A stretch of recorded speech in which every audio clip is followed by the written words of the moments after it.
Good evening, everyone. I'd like to extend a warm welcome to you all on behalf of Leicester Diocese's intercultural worshiping communities and discipleship at Leicester Cathedral. My name is Miriam and I'm the discipleship officer at Leicester Cathedral. So welcome to the fourth webinar in our Global Voices series. This evening we are focusing on images of God. And I'd like to open the webinar with a short story about my family. It was in August 2020 when our family enjoyed a short break in France. While we were there, we visited the Basilica of Notre Dame in the little town of Leicester. And there, between the beautiful and imposing depictions of Jesus, surrounded by adoring figures of cherubs, stood a rather diminutive statue of a Virgin and Child. The most striking thing in this scene was not the obvious difference in size, but the contrast between the black complexion of the Virgin and Child with the European looks of Jesus and his choir of cherubs. We had met our first Black Madonna. And as I stood there in silence with my then 8-year-old daughter, I could see excitement in her face. I guessed that maybe she could relate to this image of a mother holding up a young child, as this is what she witnessed on a daily basis when I was looking after her younger sister. But more significantly, I wonder whether what drew her in and captured her attention was the opportunity of seeing something of her own identity as a child of dual heritage being offered to her in this rural French church. So sitting with that depiction of the sacred through the traits of a Black woman caused me to ponder as well. Seeing this mother gently holding a child in her arms reminded me, first of all, of my own experience of motherhood and the love and care I give to my children. But this feminine vision of the sacred must surely also relate to the mystery of life grown and developed in darkness, the darkness of the womb, the pain of childbirth, the giving of self, the unconditional love through all of life's circumstances. For my daughter, that day it meant getting to understand that hers is a story that can be interwoven in our collective sacred story. I'm sure all of us have had particular experiences of coming across representations of the sacred, of the divine, maybe that have caused us to reflect and perhaps consider our sense of identity, our belonging in Christian community, spirituality, and relationship with God. Does it matter whether all of us can recognize ourselves in our images of God? Might there be a need to redefine our images, and if so, in what ways? This evening, we've got two great panelists who will help us unpack some of these questions. And they will each speak for about 15 minutes. And like usual, after each contribution, we will keep a moment of silence to receive and process what was shared.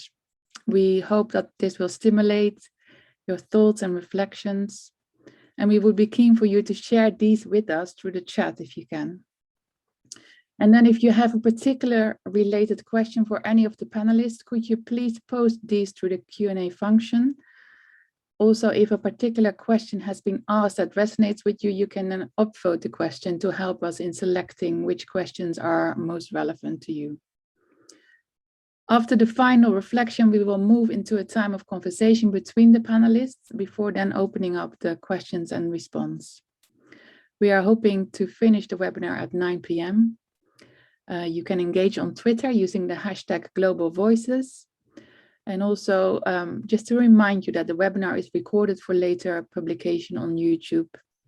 You can reach out to myself and the team, the tech team here through the chat if there's any issues. Last but not least, we are very grateful to all of you who have made a donation to help us keep running these webinars in the future. So let me now hand over to the Dean of Leicester Cathedral, the very Reverend David Monteith, who will introduce himself and our first panelist of the evening. Thank you, David. Thanks, Miriam. Lovely to be with everybody this evening. I'm David Monteith, the Dean of Leicester, and part of the privilege of my role at the moment is to steward something of the past and to try and help people interpret it with responsibility and wisdom, but also cathedrals as places of art and beauty are also places that create new images as well. So both those things are important to me in the work that we do here at Leicester Cathedral. I'm mindful, just as we gather this evening, that we gather in the context of a new war suddenly having started as Russia invades Ukraine.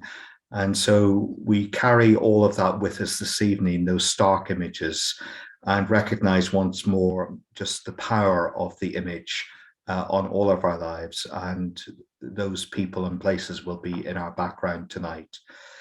But also, as we talk about this important subject, we recognize that it touches on deep things within us. And so, as ever, I would encourage you to take good care of yourself and to, on a webinar, if things are difficult for you in some way or other, then do talk to somebody or leave for a bit and come back again, but look after yourselves this evening. It's a real joy and privilege to introduce our first speaker this evening. That's Chine McDonald. Her voice probably well known to a lot of people, at least if you listen to Radio 4. Chine's read theology at Cambridge, but also has worked in a variety of Christian organizations, including Christian Aid, the Evangelical Alliance, and now works as the director of the think tank Theos. This is Chine's book, which some of you may already have read, and I thoroughly recommend it. And Michael Curry, the presiding bishop of the Anglican community in the States, says that in it, there's a word of warning, and yet it's a harbinger of hope. So welcome, Chine, this evening, and we look forward to hearing from you. Thank you so much, David, and thank you, Miriam, for your really moving opening. I really related to what your daughter felt. And it's linked to what I'm going to start by saying, which is that the first time I encountered God in my likeness was when I was reading a book called The Shack. And while I wouldn't take all my theology from this book, like millions of others, I had been reading this book, the New York Times bestselling novel by Canadian author William P. Young. And it tells the story of a man who, torn apart by grief after an unspeakable tragedy, encounters God in three persons in a shack in the middle of nowhere. And God is represented by the Holy Spirit in the form of an Asian woman, Jesus in the form of a Middle Eastern man, and Papa, God the Father, in the form of a curvy black woman. And let me share an image now of the book.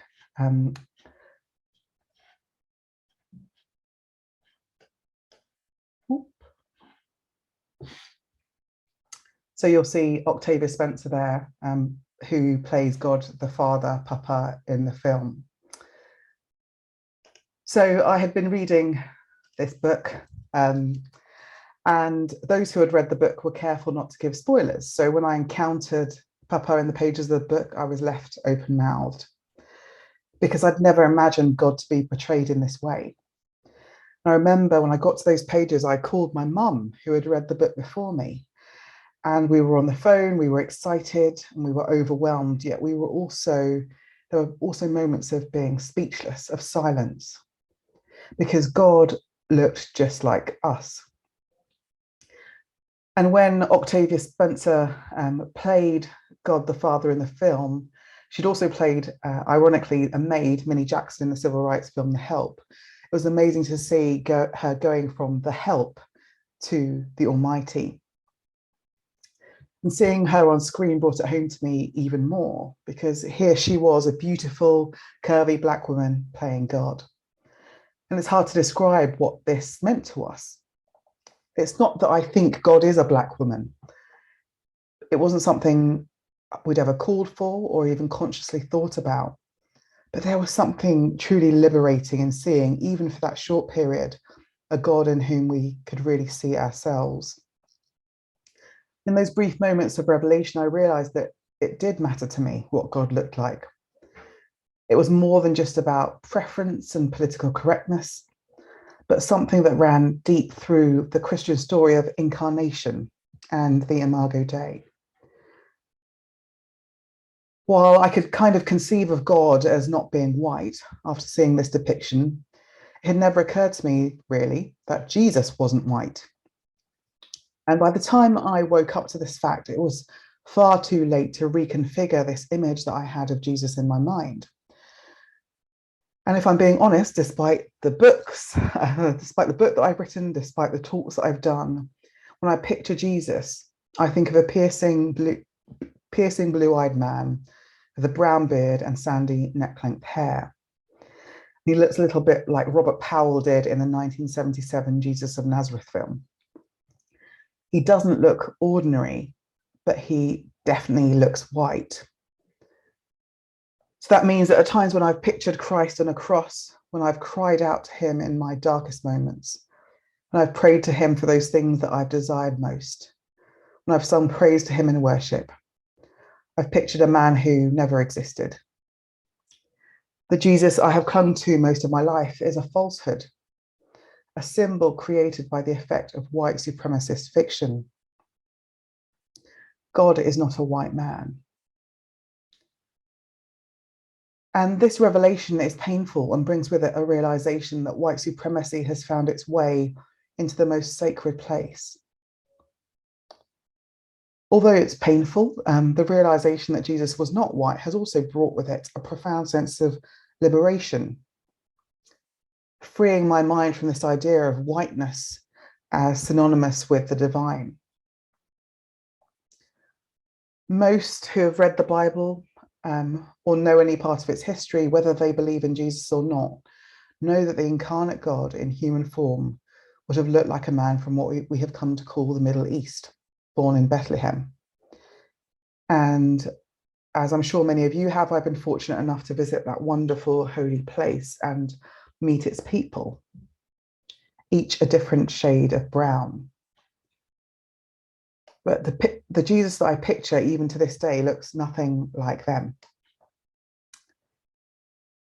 White Jesus is the logical consequence of a world that values whiteness as supreme.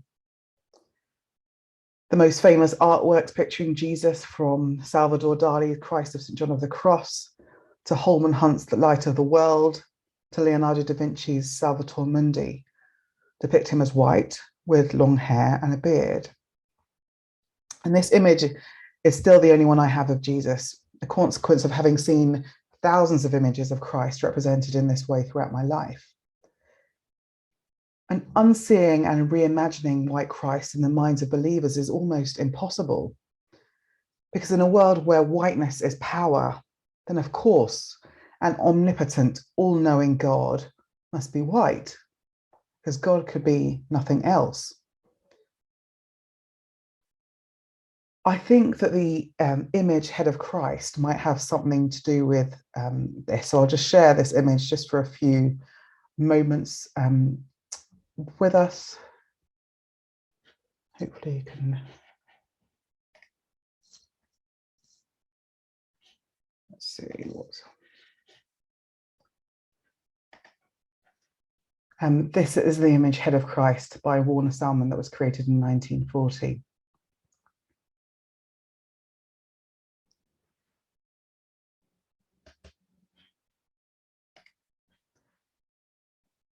And this image will be very familiar to many of us. It depicts an almost archetypal Christ, and it's Jesus, but with an extra dash of USA. And he looks a little bit like he could be in a 1990s Levi's advert. His blonde hair wavy, his perfectly shaped beard, and his piercing blue eyes staring up at something in the distance. And there's this light of a lamp or candle illuminating the background.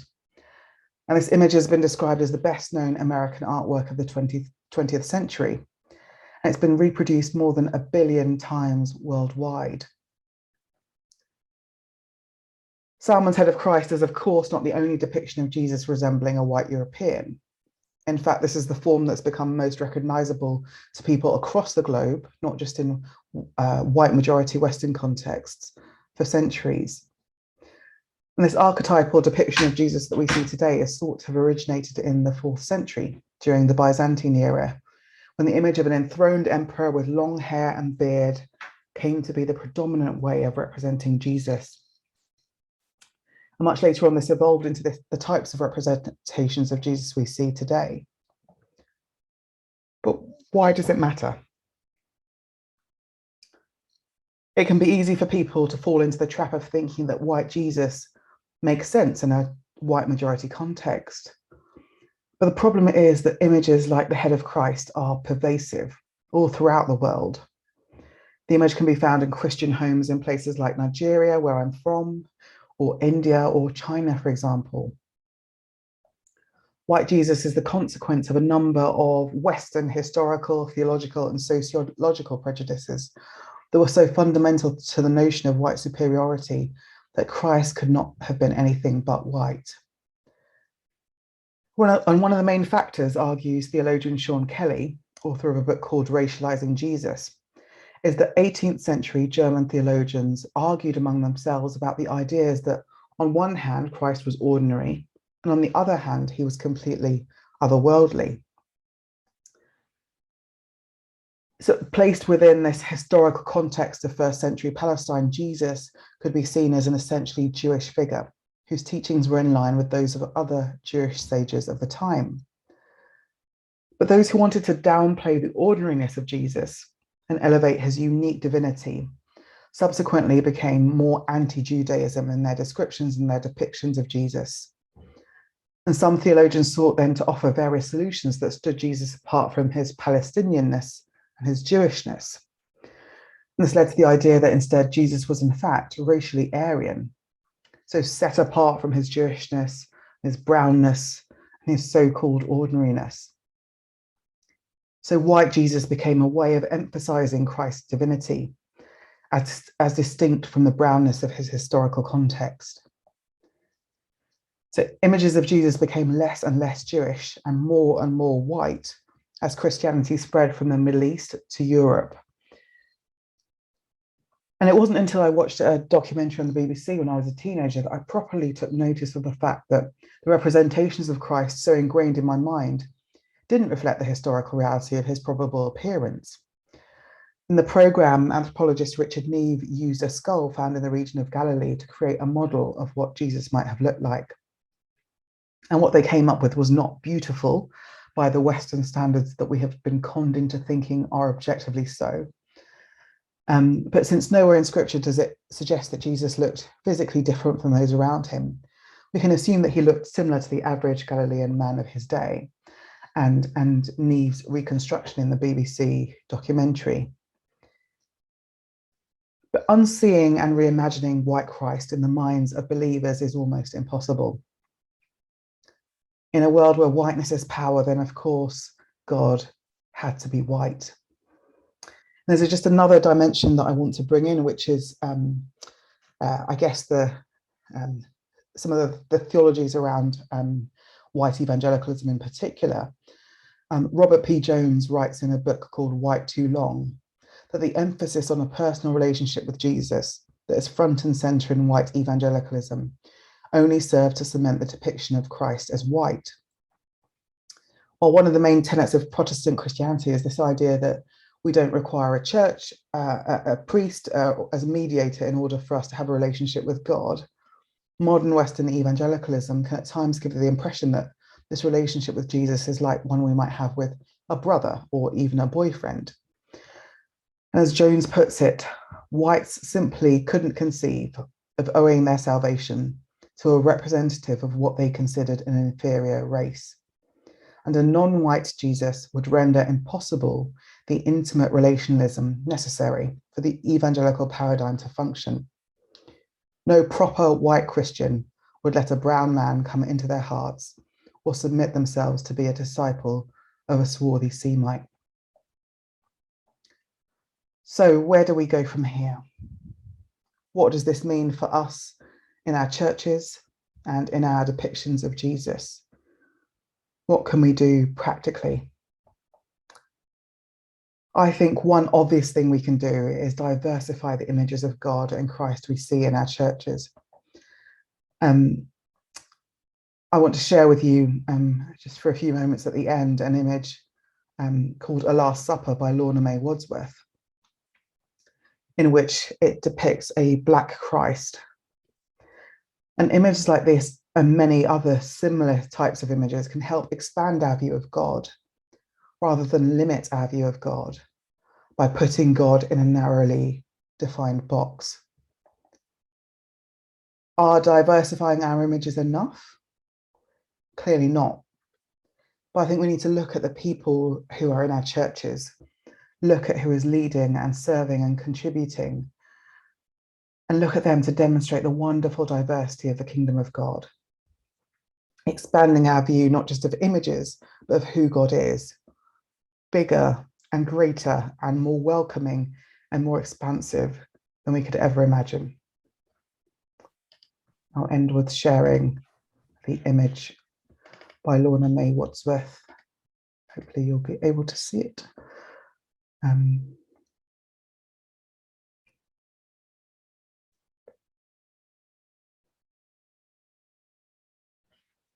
Thank you. Jenny, thank you so much. Much food for thought. Just to remind you that you can put comments generally in the chat, or if you've got questions that we want to consider a little bit later, then put them in the Q&A. We're going to have a pause now to reflect, and the little bit of liturgy is in the chat, which I hope all of you can see. Do join in with this at home. Trusting that God is present with us and among us, let us turn to and call upon God, who is the giver and source of all wisdom. O God, take us from rich words into silence. Let us listen together for your wisdom.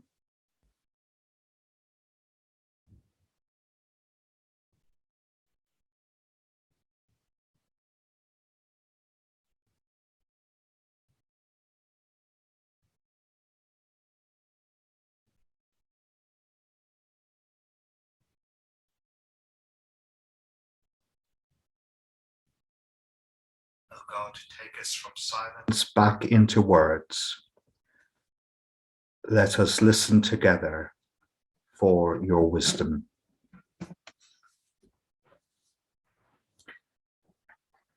Thank you. We're going to hear now from Dr. Renie Choy, who teaches and is a tutor at St. Monteith Theological College in London, has studied around the world, and Chine went to Cambridge, while Renie went to Oxford, so we have both of those universities represented here. Renie's background is particularly focused on medieval studies and particularly medieval Christianity, which of course in terms of that discipline is shaped very much by European imagination. But her work also then thinks further about that in terms of post-colonial reading of that, and she examines the meanings of what post-colonialism might, the ways in which it might be understood, and presently she's working with cathedrals and churches on some of those projects, particularly in relation to their art and images around their buildings. Archbishop Andrew Chow from Hong Kong said that people hailing from places peripheral to Europe still find in that origins a spiritual base or land for their faith. So welcome to Renie this evening, who's going to help us reflect on this further.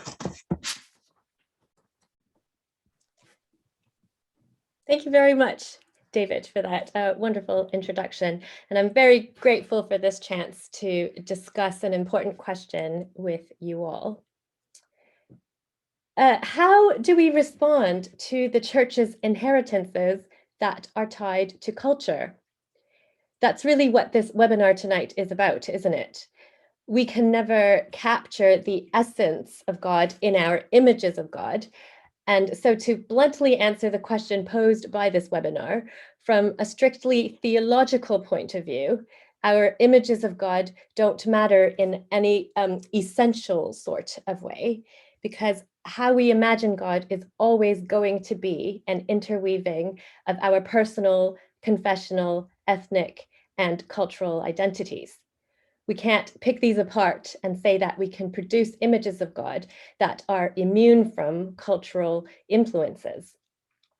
And this is precisely the problem we're faced with: what to do with religious inheritances that have been woven with cultural inheritances, some of these problematic.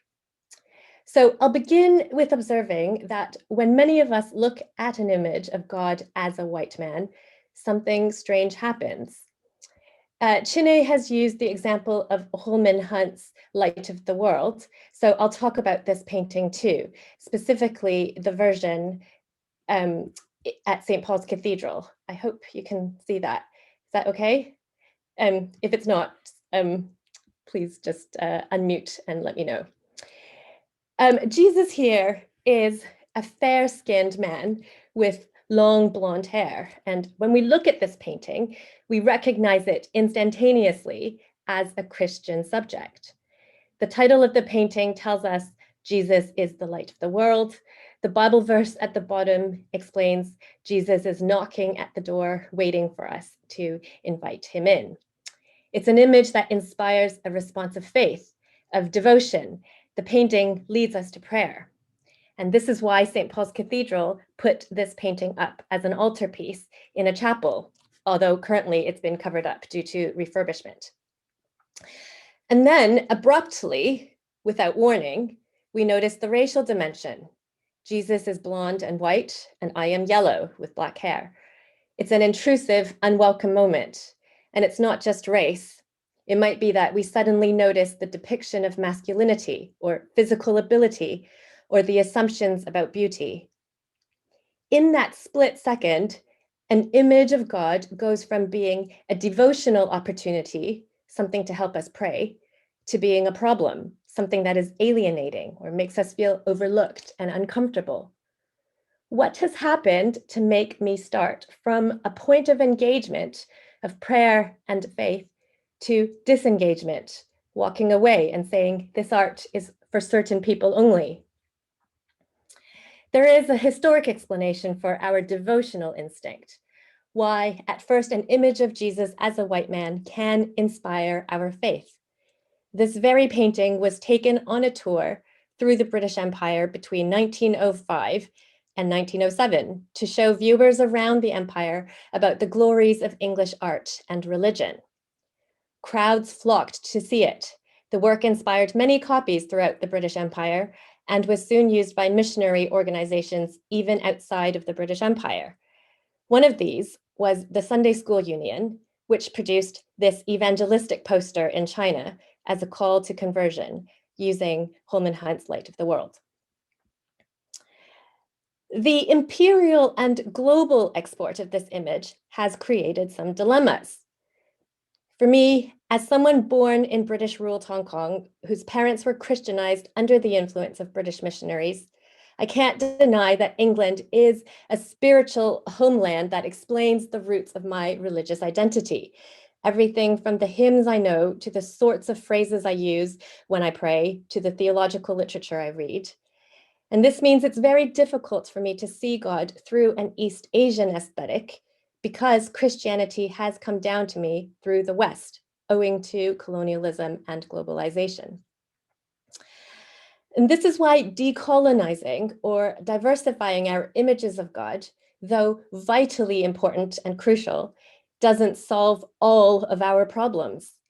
Like it or not, the fact is that for many of us, our religious roots do lie in the Western tradition.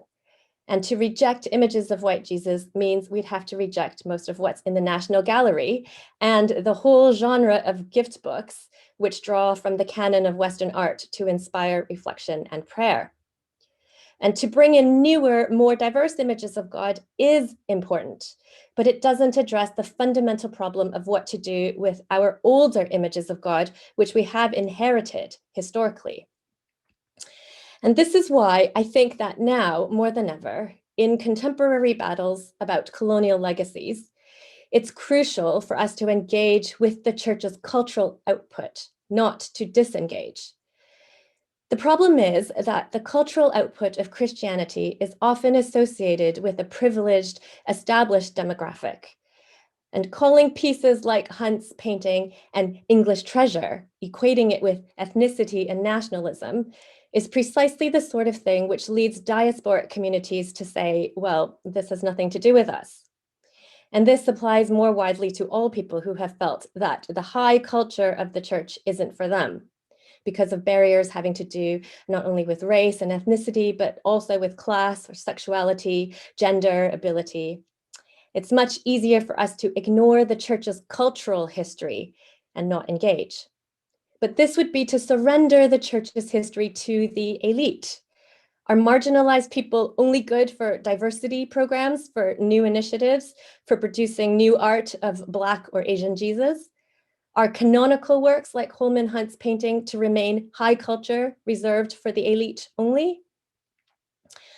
No, marginalized groups should have the confidence, authority, and opportunity to be today's interpreters of the Western Christian tradition.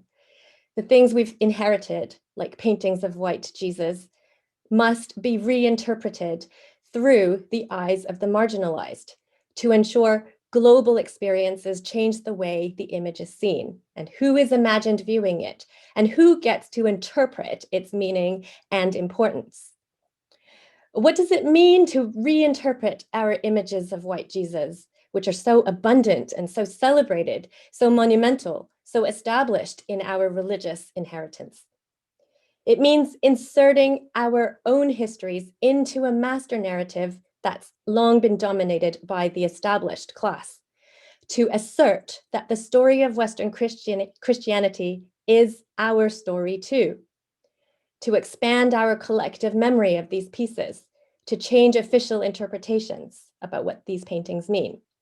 This applies to children, women, ethnic minorities, diasporic people, gay men and women, disabled people, the trans community, people with health conditions. Any group that's been bypassed in dominant histories has to write its own story into it. And this is what Willie Jennings has called fragment work. It's a deeply Christian calling because it has to do with recovery and redemption and renewal rather than outright rejection. I just want to mention here the Tea House, which is a support network for clergy of Chinese and Anglican heritage, which is a very good example of fragment work, of attending both to our roots that relate to soil and blood, so our biology, our race, and to roots that have been constituted through belief and deliberate identification, so our Christian faith, our Anglican confession. And the Tea House Network helps a diasporic community talk about our disjointed, conflicted conditions. In this case, helping people of Chinese heritage investigate their relationship to a Western Anglican heritage, to actively explore how this community's history and experiences intersect with the story of the Church of England. Now, this leads me to the practice component of the webinar, which I've been asked to include in my talk. Right now, I'm leading a research project which invites people to actively engage with the Church of England's history as it is manifest in its buildings, monuments, and art. The aim is to expand our understanding of what these objects and places mean to a diverse body of people beyond only what collectors, conservators, historians, bishops, and other guardians of national heritage tell us. So as our practical activity, please would you go to this website if you can, and Luke is putting that link in the chat now, and click on the Heritage Feature of the Month. You can skip the text. I've already said most of this in my talk. And I'd like you all to respond to Holman Hunt's painting. And you can just scroll down to the box where you can comment anonymously. You can remain anonymous by leaving the boxes blank that ask for your name and email address. And I've asked some questions here about how you experience and interpret Holman Hunt's painting, which I would like everyone to fill out if you can, paying special attention to what it means to you in light of your personal traits and background. So think about who you are, your history, your family history, and respond to the work in this personal, reflective way. Anything you say is useful for expanding the way we see this painting so that it takes into account the viewer perspective and not just its canonical status in English and Anglican culture. And now to close and to stress why we are doing this. Verses like 2 Corinthians 3:18, which talks about the church collectively being transformed into the image of God from glory to glory, or Colossians 3:10, which talks about God's people being renewed according to the image of the Creator. These verses tell us that even more important than our images of God is our collective transformation into His image. This means that when confronting a historically and culturally bound image of God, like Holman Hunt's, how we work through the dilemmas and tensions they raise as the people of God is actually a very crucial part of being transformed into His image. Historically and culturally bound images of God are part of the church's inheritance.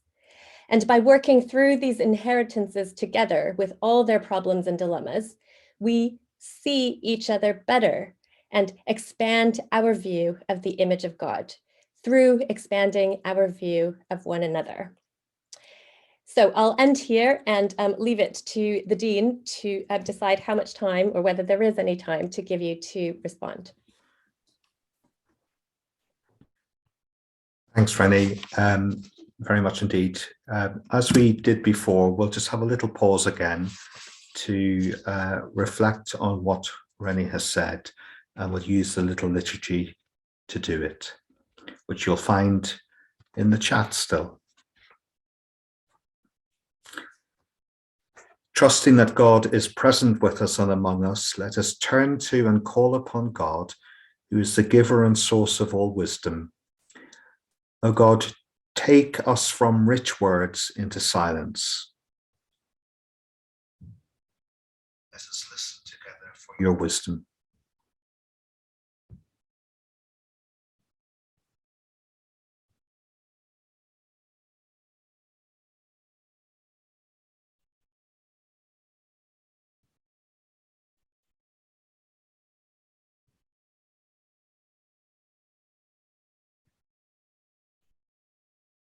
O God, take us from silence back into words. Let us listen together for your wisdom. So I'm now going to invite Renie and Chine to come back on screen. And we're going to have a little chat together, the three of us. And as we do this, as ever, if you want to put comments, feelings, thoughts, poems, images, whatever, into the chat, that's absolutely fine. And some people already have put some questions into the Q&A. Please continue to do that, and you can vote up the questions. In other words, you can kind of help the group decide where we'll really focus our attention. But just first of all, I'd be really interested to hear from each of Chine and Renie. Just what was the standout thing that your opposite number said, which has made you think afresh about something this evening? And maybe if we start with Renie, reflecting on what Chine said.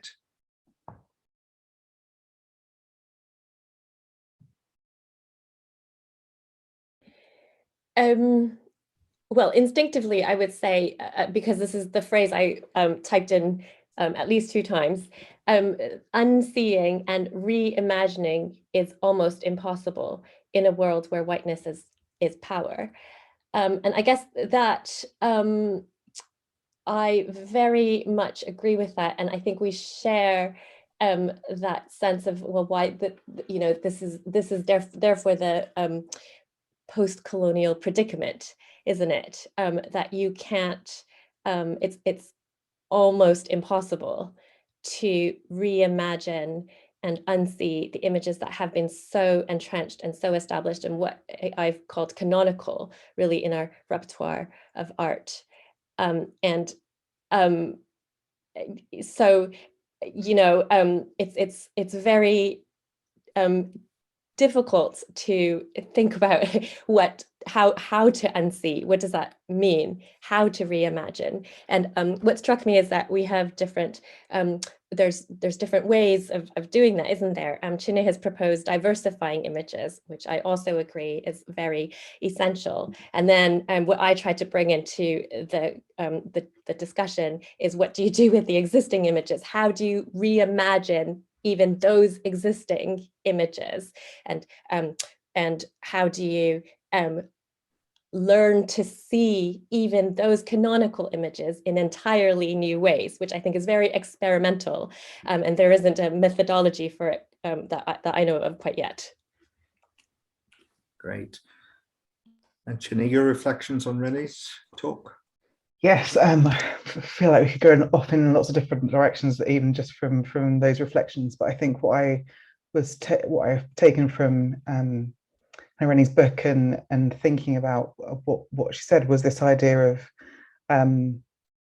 not rejecting necessarily those white images, but expanding, and that idea of inserting our own histories into those places where people's who have been marginalized, where their voices have been not heard, and that includes race, that includes gender, that includes sexuality, that includes the kind of physical ability, or the broad spectrum of voices that have been excluded from these kind of canonical works. And that I'd not heard of that Willie Jennings's idea about fragment work before, and how we do that and how we redeem those images. And I think that's a really interesting concept, because I guess there can be a danger in this kind of work that we're doing, and in me thinking and exploring some of these images, is to see those canonical images as inherently bad because they are white. But still, my favorite image of Jesus is Dali's Christ of St. John of the Cross. It's a stunning piece of art. So what actually does that mean? I can never look at that piece of art again? Or actually, what does a Black woman, first, second generation Nigerian British, looking at that image, how can I interpret that in a new way and bring my own voice into that? So yeah, there's lots of interesting stuff from what Renie was saying around that expanding. One of the things which struck me in listening to both of you was to note afresh the power of the image, and particularly, at one level that's not surprising, but of course at another level, Christianity and Judaism has had quite a convoluted relationship with image, and particularly with God and image, and yet I think many of us continue to find routes to God, and indeed obstacles to God, through image. So I'm just wondering, and particularly in a culture like ours, which is very powerfully shaped by image, I still haven't quite mastered the mysteries of Instagram, but the rest of the world has. It's clearly important to people. So I'm just wondering, are you saying that we need to pay more attention to image, or are both of you saying that image gets us into too deep of a problem, really? So I'm an Instagrammer. I think that images are powerful. I think that I guess there are two sides. So I think images have power, and how can we reimagine those images? But I also think there's something inherent in Christianity itself, that is about incarnation. So the kind of the invisible becoming visible. Jesus is God made into an image that we could see and touch. The problem is when that image has been distorted in something that it was not, in order to make out that whiteness was supreme. So that's where the problem is. I think there's on one hand, we need to Christianity itself is about incarnation and image, and actually we should celebrate the beauty of that image, those images. However, on the other hand, there's a part of me that thinks when it comes to God rather than Jesus, there's something powerful in not imagining God or imaging God as a human or a person like us, or whether that's black or white, because to me, again, God, it makes God smaller potentially. So the point of Jesus was an incarnation, God in human form. But I was struck a couple of years ago when I spoke at a primary school online, and I asked them, what do you think God looks like? And I thought that they would say Father Christmas, but they said, it was like a year 5 class, and they said, I think God looks like a ball of energy, or I think God looks like a yin yang sign. And it completely blew my mind that these children had kind of almost like a better understanding of the kind of a concept of God as not like a human, and potentially bigger and more mysterious. So I think there's two sides for me.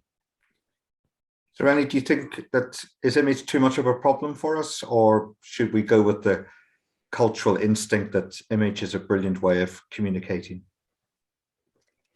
Yeah, what a great question. I mean, it just from a strictly, biblical point of view, not to render graven images of God as a commandment. So in a way, because we're not, the emphasis is not on how we create an image of God, or whether the image accurately captures who he is, or an image as a sort of, well, at least from the perspective of Anglicans and traditional Protestant thought, images are not a sort of conduit to the divine as such. But what the Bible is very clear on is that we are the image of God, right? And I think in the context of a lot of the passages, it's also, there's an ecclesiological emphasis to that. So it's a collective we imaging God. So in that sense, I think the images are crucial, but what is the image we're looking for? Is it a physical image? Is it an Instagrammable, a cool, hip sort of image that we want? Or is it about what's happening, what the image, I guess the relationship between the people who are viewing the image? I guess what I want to say is, in a way, we have to turn the question on its head. So what are we doing right now, all of us, to be the image of God? And I don't think it's it's about the appearance physically, but I would want to emphasize the ecclesiological dimension, the relationship that we cultivate with each other is the sort of image of God that's emphasized in scripture. So kind of the softer skills about listening to each other, developing love, respect, not silencing and not excluding, and absolutely being able to see the beauty in each person, the value of each individual, and prioritizing the sort of communication we do with one another. That, to me at least, is the emphasis for what images are, what an image of God is. Thank you. And certainly I recognize in all of this. I remember when I was sort of in my teens and as a young adult, there was a great concern, and of course still is a great concern about, the strong emphasis on the language of God as Father, when so many people's experience of earthly fathers might have been abusive or harmful in some kind of a way. And so the need to work then with other images which are also scriptural. So there's something about the diversity of images in scripture itself and the story of God in all its richness and diversity.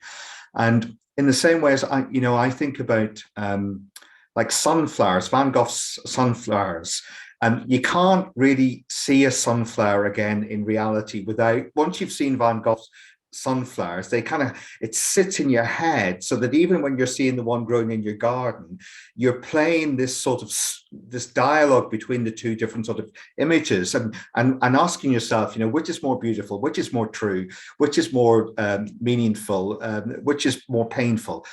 And there's something about the array of images we can hold in our Christian lives, which if we can hold them and learn to hold them, then somehow that kind of organic, lively sense of the Spirit being at work within us as we relate to these things suddenly becomes really quite rich, and it allows certain images to rise to the top of our own personal spiritualities and our own church's spiritualities, and others to fall, with all the attendant dangers in that as well, because of the power issues that Chine in particular was mentioning.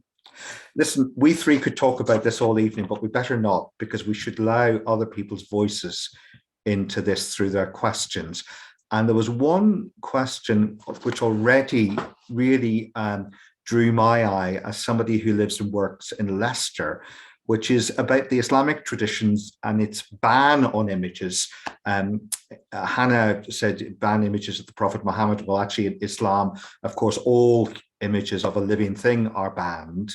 And so she's asking, is the Islamic tradition to ban those really a desirable practice when considering the issues around representation and identity? Or can we find strength in the ability of communities to be able to create images that reflect and represent their identity?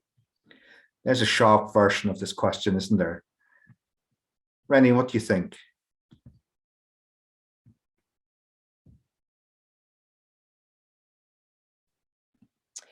Yeah, I've always considered images in the Christian tradition to be an expression of faith, of Christian faith. So we're not iconoclasts because we don't hold to the same belief of what the images are doing. So like I said before, we even in very sacramental traditions, there is a very strict kind of distinction drawn between the image as a way to inspire faith, as a way to be close to holiness, much like a relic would be, versus actually some kind of the image as having been transformed into a divine substance itself. And so on that basis, within the Protestant tradition, we have never banned images because they are an expression of Christian faith. And so I think that allows for a lot of diversity of representation, because people are imagining God in their ways, which are culturally and historically and personally bound, but all of it can be taken much like phrases we might use in prayer or songs we might compose for worship, and that's kind of been the function of images, at least within the Protestant tradition. Okay, well, I'm going to take that on another step with Chine and come specifically to this question of a white Jesus and whether or not that is intrinsically wrong. And there's a related question to this. Somebody's talking about the fact that in Christianity, truth's important. Rosalind said this, and therefore was asking, shouldn't any image of Jesus himself be as realistic as possible to his earthly image without reinterpretation?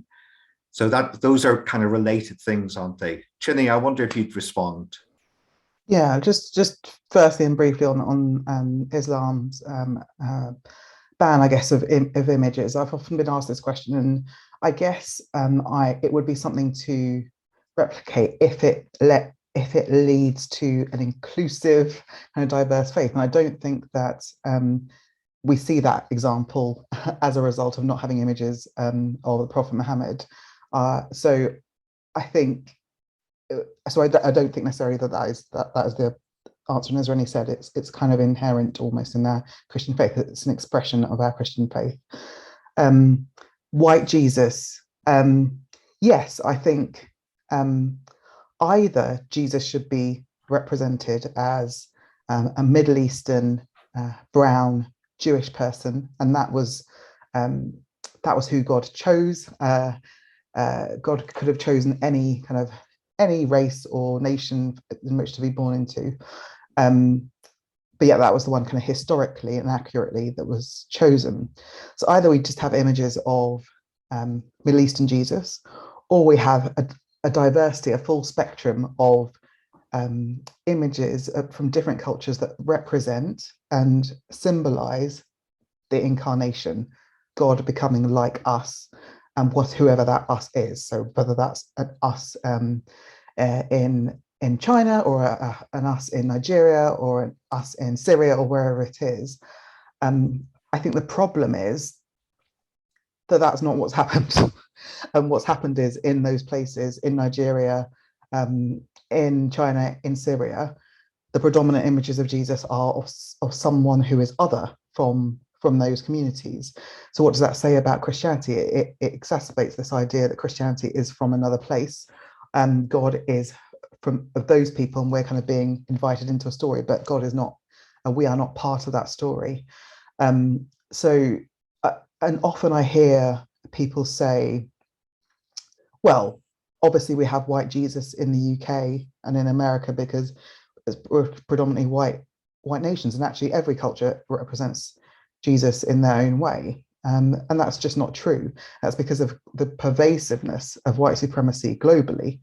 And even if you go to some of those communities, if you go to kind of Nigerian homes where they've got this kind of, if they've got Head of Christ in their living rooms, for some it would be the whiteness is important to them, because whiteness even in those contexts is seen as better, and Englishness is seen as better, and Europeanness is seen as better in a way that they're excluded from that story, but they don't necessarily realize it or want to engage in those conversations. Yeah, okay. So I want to take this on a bit further, and I go back to Renie, because in a sense, Chine's argument focuses on the diversification of image, essentially, or not all of her arguments, but certainly one of her arguments. And Renie, your argument focuses more on the need for, if you like, reinterpreting or even perhaps redeeming some of those images. So Mark Nam, who's on the call with us tonight, says, are all the images of white colonial Jesus possible to reinterpret and imagine for the diaspora positively, or are some beyond redemption? And related to that, somebody else is commenting about that. If the invitation is to reimagine and to redeem, does that put the burden of that more heavily on those who've been adversely impacted by some of these images? So it picks up the power question. Yeah, the power question is a very interesting one, and whose burden it falls on to reinterpret. I think that's an excellent point, and really, really well noted. So I think that two things here. It's about whose recognition and acknowledgement of who is part of this story of the Western Christian tradition, and therefore whose stories get to be told as part of this bigger story, this narrative of the Church of England, or Anglican history, or Western Christianity. And I think that there is the burden of kind of inclusion and inviting responses and quite deliberately countering historic exclusion. That burden does rest on those who have traditionally been established and well connected with these centers of cultural capital, which are cathedrals and abbeys and historic churches are, this country is littered with them. And so what I think is quite important to do is to disassociate our religious heritage with a kind of national and ethnic label that this is, something, some glories of English cultural output or things like that, because it really fails to recognize just how many people have been touched by this as a legacy of an uneven relationship of power. So the burden, rests on those who currently hold the power to say, we are able to let go of some of our authoritative interpretations of what these pieces do in our cathedral, who they're for, who gets to say what they mean, where they're put, what's the most important thing about them. But then there's the question of, there are those of us who have been touched by Western Christianity and who have not, I guess, been given a chance to say, these are our religious spaces too. And so these things make me uncomfortable. These things make me feel familiar. These things make me feel secure and comfortable. But these things I find are quite, exclusionary or marginalizing. So I think that there is a bit of a burden on, that's my own personal opinion, for us to be more upfront about, our personal stories and how they intersect with Western Christianity. I know it's not, it's kind of not, we've now realized that it's not quite a polite question to see somebody like me or Chine and then to ask, where are you from? So most people, at least, I hope now, know not to do that as the point of, first contact, where are you from? You sound foreign or you look foreign. But quite aside from that initial kind of othering of people like us, I think there is an opportunity now to actually, in an environment of comfort and security and respect, to say, well, actually, what is your family history and how does that affect how you engage with these spaces that are so historic and monumental? How should we learn from your perspective? Which leads me to Mark's question about, are there some images that are beyond redemption? And I really do think this is like maybe a cop-out answer, but it is all about the community, isn't it? And there's a different answer for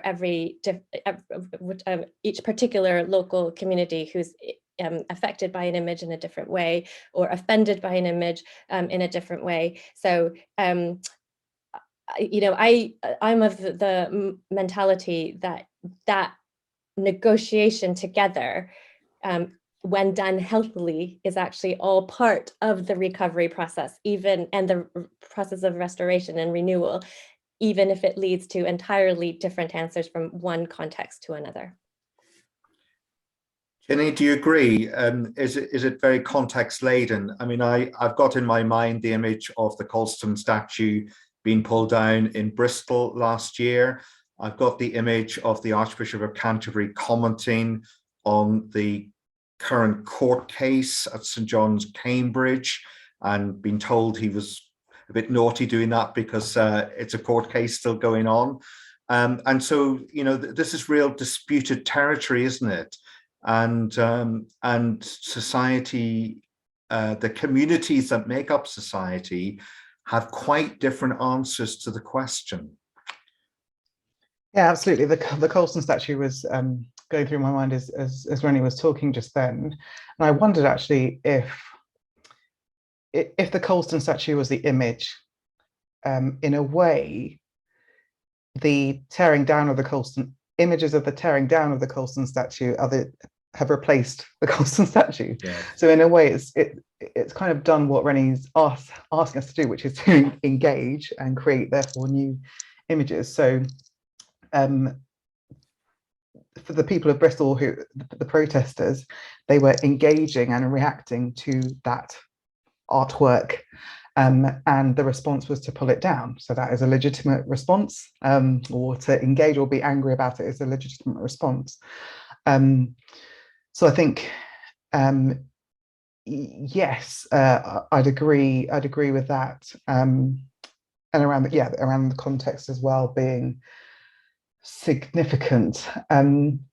I guess also what I'm reflecting on is the appetite of the communities themselves to want to redeem those images or to create new images. Because if I think about my grandmother, I don't think she would see any need to re-engage or reinterpret white images of Jesus, because she would see no problem with that. So we can make assumptions that some communities want to create their own images, and it can be patronizing to suggest, well, they don't really understand the incarnation, or these kind of complex ideas around kind of internalized colonization, or all these kinds of things.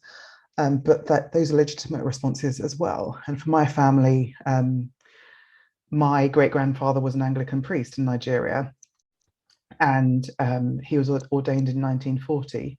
And he and my great-grandmother used to run a school for Christian wives. And when Nigerian women, just before they were going to get married, they would come and stay at the school to learn what it meant to be good Christian wives. But what that meant in effect was that they learned how to bake cakes, how to drink tea, how to dress like English women, because Christianity was intertwined with Englishness and whiteness. And it was all about kind of this. When you became a Christian in Nigeria at that time, you were walking away from your indigenous religions. You were kind of, because they were seen as wrong. So you're walking out of the kind of backwards cultures that you've been part of, into this kind of almost like whiteness, middle classness, Anglicanism. And now for me, as the great granddaughter, that is profoundly problematic. But there is something around countries like Nigeria who, or kind of the Windrush generation, who see English history as their history too. And kind of, they don't necessarily see the problems that I might see.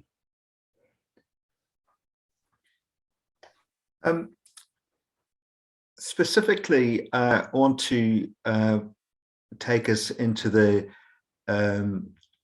deeper into the whiteness question, and particularly V Pinto has asked about particularly the contrast within our spiritual traditions between black and white, the light and darkness, the day and night, and so on. It's used metaphorically, and the contrast symbolizes the moral dichotomy of good and evil. White often represented as God, angelic, purity, morality. Black often being used to represent evil, the devil, nothingness, or absence. She asks, how may we move away from using such unhelpful metaphors? Renie.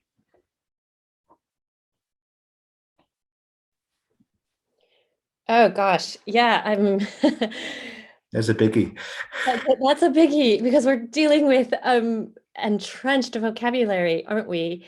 So I'm not quite sure how I would undo what is a way to actually overturn such entrenched language. And even broader than light, dark, black, white, it's just even all the trouble we have with knowing how to actually with the terminology we use to describe people of color, diasporic communities, UK ethnic minority ethnic, global heritage people. I mean, so really how to label things and describe things and get away from, and people and get away from the associations. I think it's a really big task, which I think personally is why I'm a big I'm very much in favor of having, you know, transnational approaches, and getting away from any sort of boundaried labels in the first place. But I actually, I don't know the answer to that, I'm afraid. I think it is, yeah, it's obviously really difficult one because the language is so entrenched, and we can chart back, you know, through history and through kind of literature why certain kind of phrases or terms around colours were used kind of negatively and positively. But I think I even noticed in Miriam's opening where she talked about the darkness of the womb or something, and you know, if you're talking about the kind of safety and the comfort for a child growing in its mother's womb and that darkness, and that's a positive way of using that word. To me, it's not a negative, it's not a scary darkness. So it is possible to try and use language to alter perceptions that feel entrenched but can be used in different ways. I think we have to just try. But I also think that sometimes things can go a little bit far when people talk about, you know, I don't know if this is real, but, you know, the Daily Mail stories about nurseries banning blah blah black sheep or things like that because of the word black is seen in a certain way. So yeah, I think we can sometimes go a bit too far and a bit too literal when it comes to kind of words around blackness and whiteness, but also we can be more creative and not be stuck in the past when it comes to how we just use those descriptions and descriptors.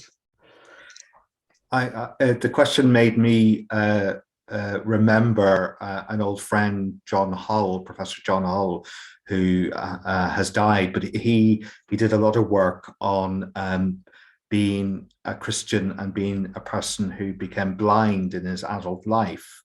And similarly looking at that, so much of that imagery about, you know, blindness being moral blindness and the inability to receive God's gifts and all of that. So, but of course, he also he very helpfully pointed out that verse from the Psalms that in God, light and dark are both alike to these, sort of thing.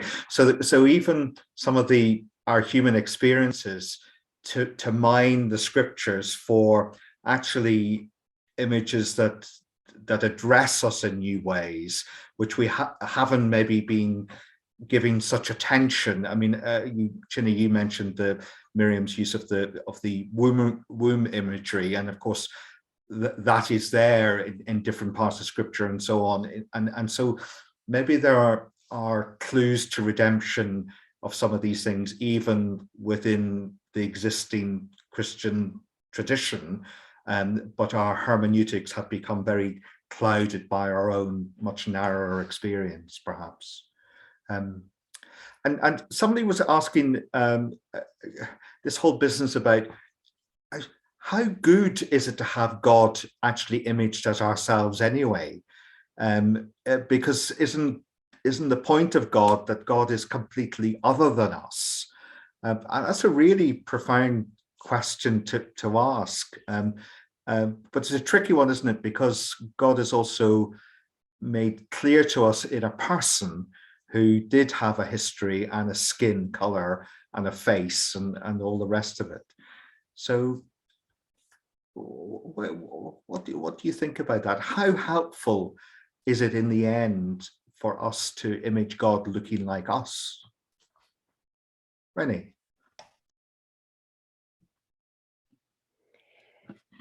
Yeah, I guess I would go back to, you know, the entire enterprise of theological studies. We could ask, you know, how, you know, our systematic doctrines and the beliefs that we articulate about who God is, that all of that is actually an outworking of our questions, of our existential questions, human questions about who we are, our mortality,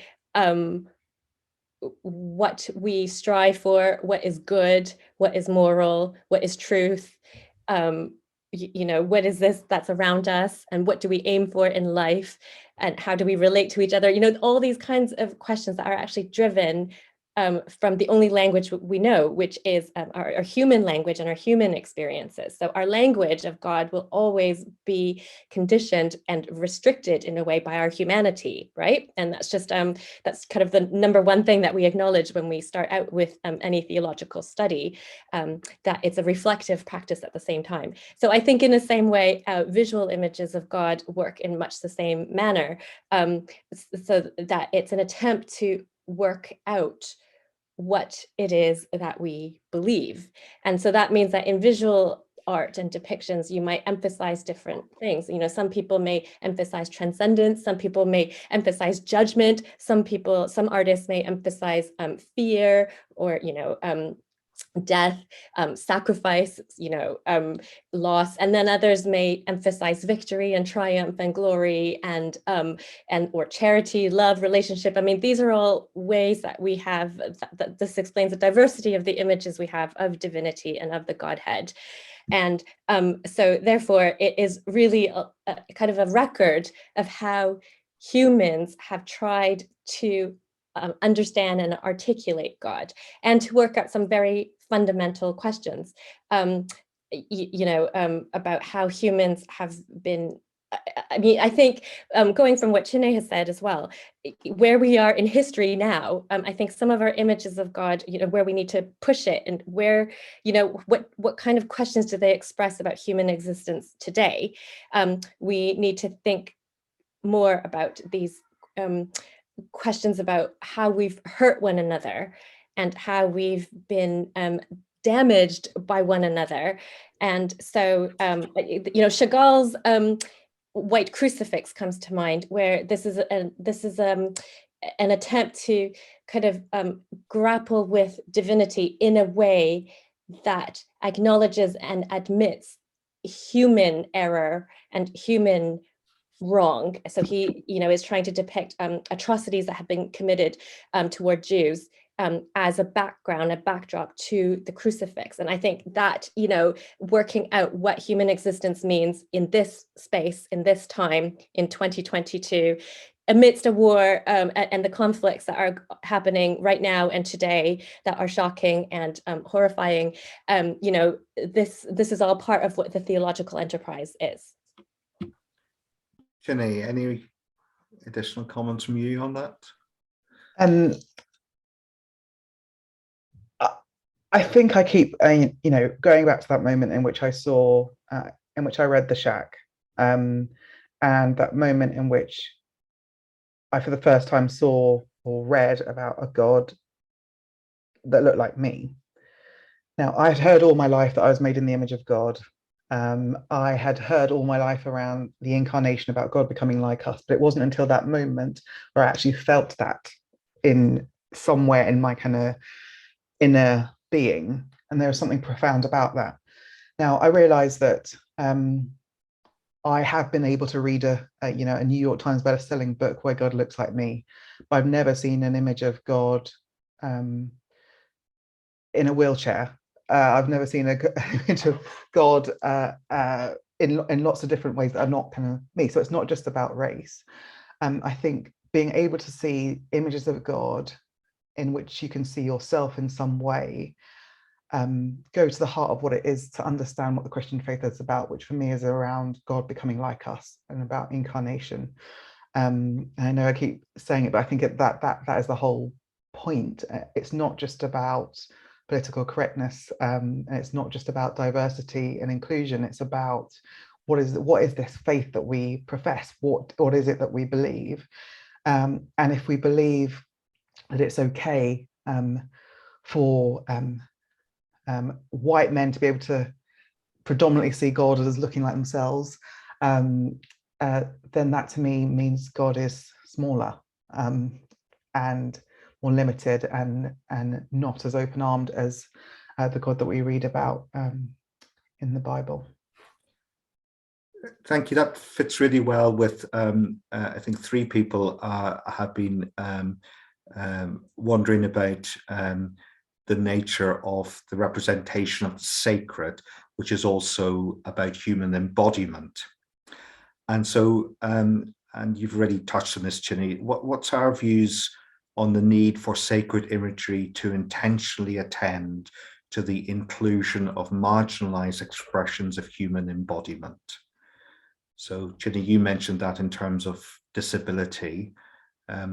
Renie, I wonder, how do you respond to that? Is this a task for the church?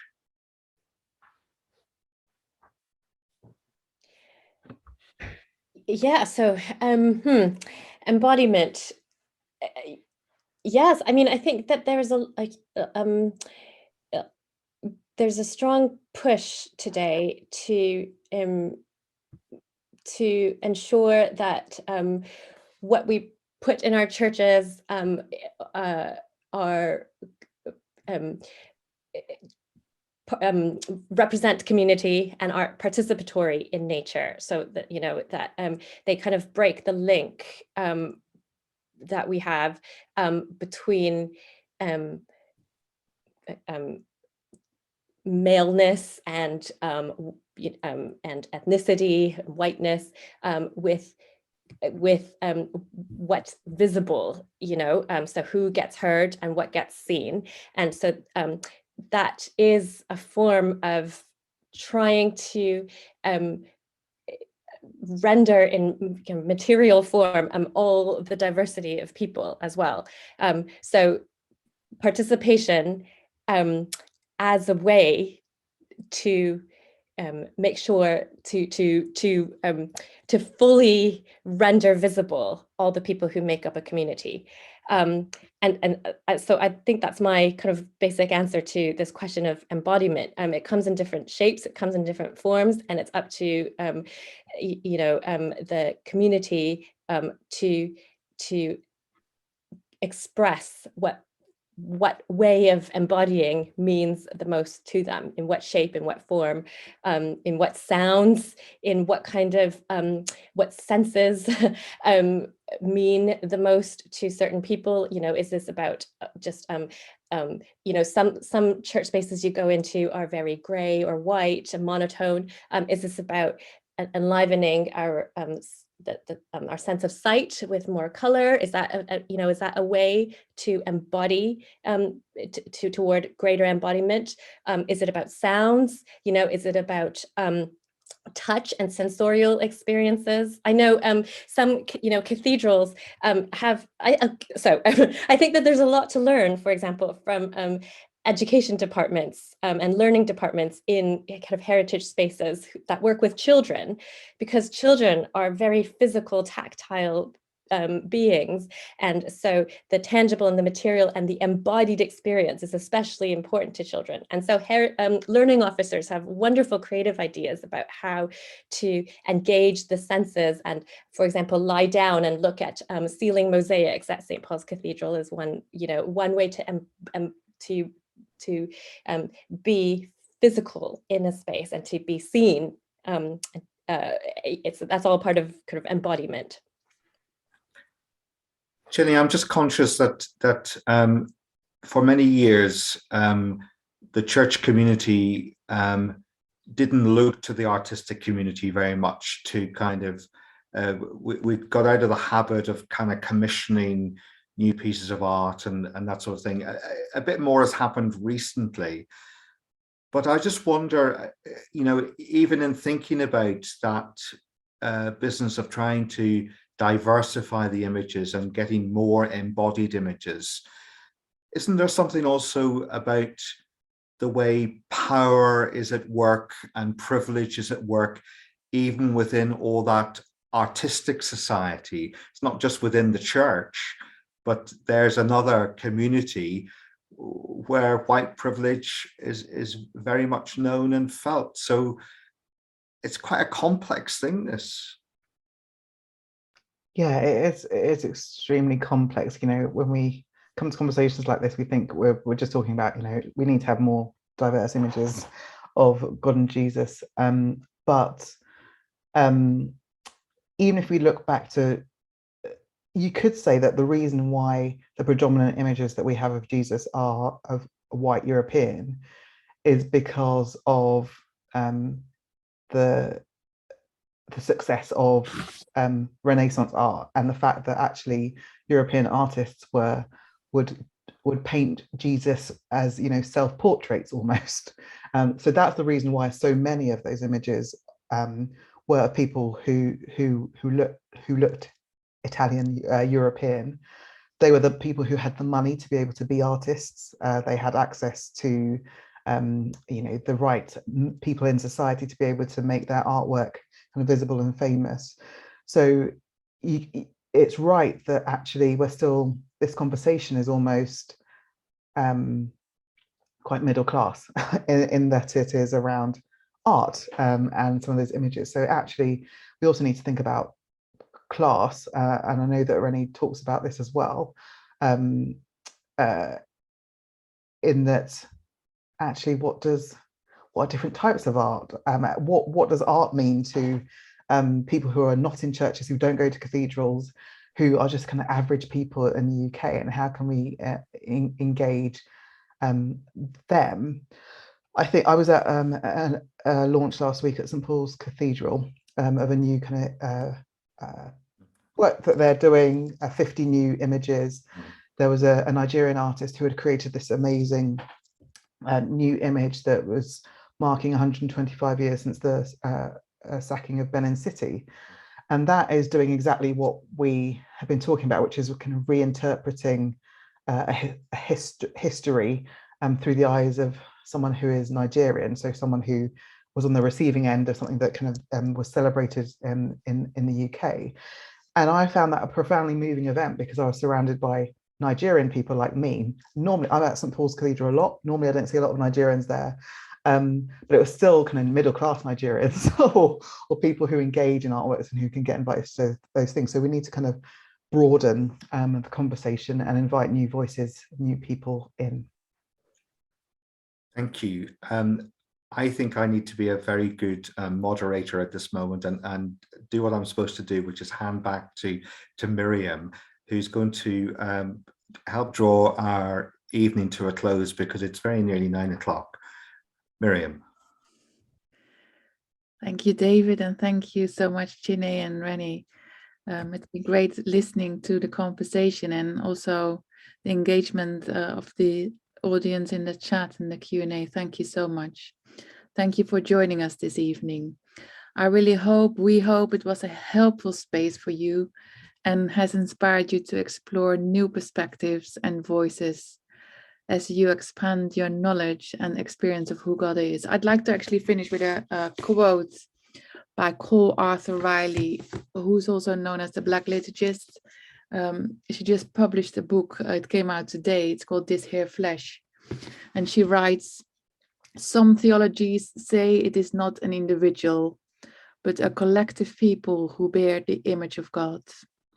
I quite like this because it means we need a diversity of people to reflect God more fully. Anything less and the image becomes pixelated and grainy, still beautiful, but lacking clarity. If God is really 3 parts in one, like they say, it means that God's wholeness is in a multitude. Thank you to our panelists, Chine and Renie, our moderator David, and our tech team. We are keen to improve what we offer, so we would be grateful to receive your feedback on this webinar. A link to a brief survey is posted in the chat. Also keep an eye on Diamail and Leicester Cathedral Eventbrite to find out the date of our next Global Voices webinar.